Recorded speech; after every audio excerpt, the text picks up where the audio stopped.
पश्चिमबंगर मुख्यमंत्री ममता बनर्जी वर्तमान महाप्रसाद को गोटे चाउल डाली भाया गोटे रेशन जिनस परिणत कर दी।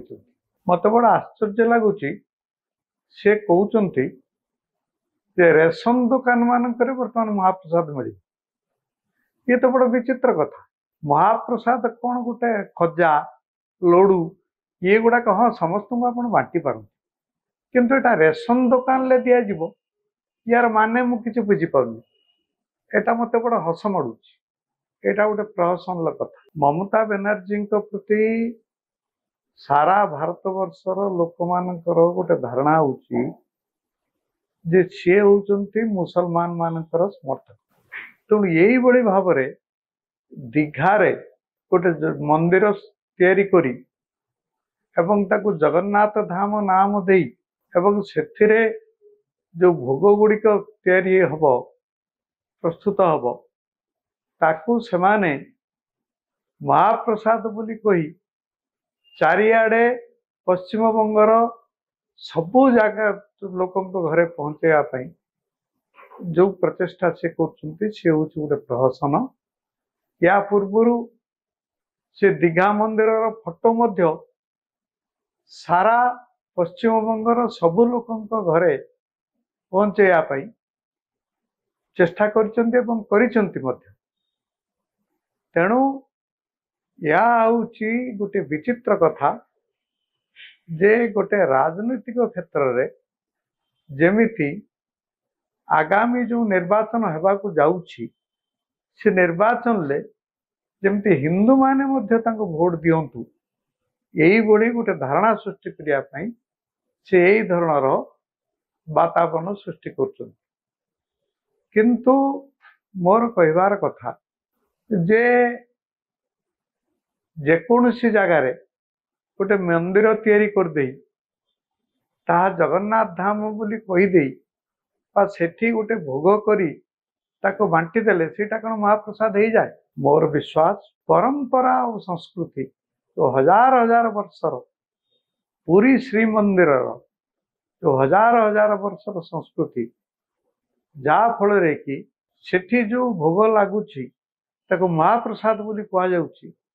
मु भावुची दीघारे जोटा होची ताहाकू कई केबे हेले महाप्रसाद बोली कहिबे नाही ताको स्वीकार करिबे नाही। मु टीवी रे देखिची अनेक लोक मंतव्य देइचंती से बंगाली लोक माने मंतव्य देइचंती जे जो तो कहते आसल मंदिर तो अच्छे पुरी ते ये तो अच्छे मंदिर लेकिन आसल जगन्नाथ मंदिर अच्छे पुरी ते। यही कथाटा मु अनेक बंगाली तीर्थयात्री मान मोर मध्य मु सुनिछि। तेणु बंगाली लोक माने मध्य विश्वास करूनांती जे ममता बनर्जी कहीदेले बोली से समस्त घर को भोग ना रे किसी जिनस पठेदेले बोली से गुड़िक गला जे जगन्नाथ महाप्रसाद हो गला बा से मंदिर जगन्नाथ मंदिर हो गला ये कथा को कई बंगाली लोक माने मध्य विश्वास करने को राजी नुहति। ये हूँ गोटे प्रहसन एवं ये प्रहसन हूँ आगामी निर्वाचन ले मुसलमान भोट तो एमती मिलूँ किंतु हिंदू भोटा केमी मिल से यहाँ हूँ गोटे प्रचेषा एवं यहाँ हूँ गोटे बड़ विफल प्रचेषा एवं विकल प्रचेषा केवल विफल नुहे यहाँ हूँ गोटे विकल प्रचेषा। मु आशा करुच्ची जे भारत वर्षर लोक माने और विशेष कर बंगाली लोक माने ये कथा को भल भाव में ग्रहण करेंगे एवं यह जे संपूर्ण एक मिथ्या ताकू से प्रमाण करेंगे। मु आउ गोटे उदाहरण दूची जे पुरी रे जो रथ यात्रा हुए ये रथ यात्रा छड़ा आउ जदि सबुठारु गोटे बड़ रथ यात्रा कौट हुए सी हूँ अहमदाबाद।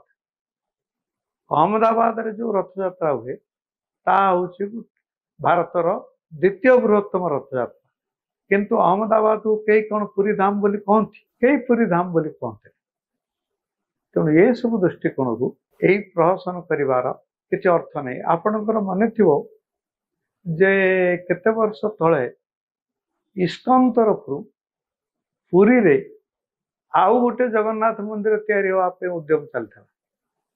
କିନ୍ତୁ ଯଦି ସେ ମନ୍ଦିର ତିଆରି ହେଇଥାନ୍ତା ତାହେଲେ କ'ଣ ଲୋକମାନେ ତାକୁ ଜଗନ୍ନାଥ ମନ୍ଦିର ବୋଲି କହିଥାନ୍ତେ?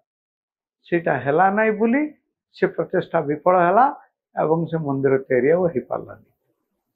ତେଣୁ ମୁଁ ଆଶା କରୁଛି ଯେ ଭାରତବର୍ଷର ଲୋକମାନେ ମମତା ବାନାର୍ଜୀଙ୍କର ଏହି ଧରଣର ପ୍ରହସନକୁ ଗ୍ରହଣ କରିବେ ଏବଂ ଏହା ଯେ ସମ୍ପୂର୍ଣ୍ଣ ମିଥ୍ୟା ତାକୁ ପ୍ରମାଣିତ କରିବେ।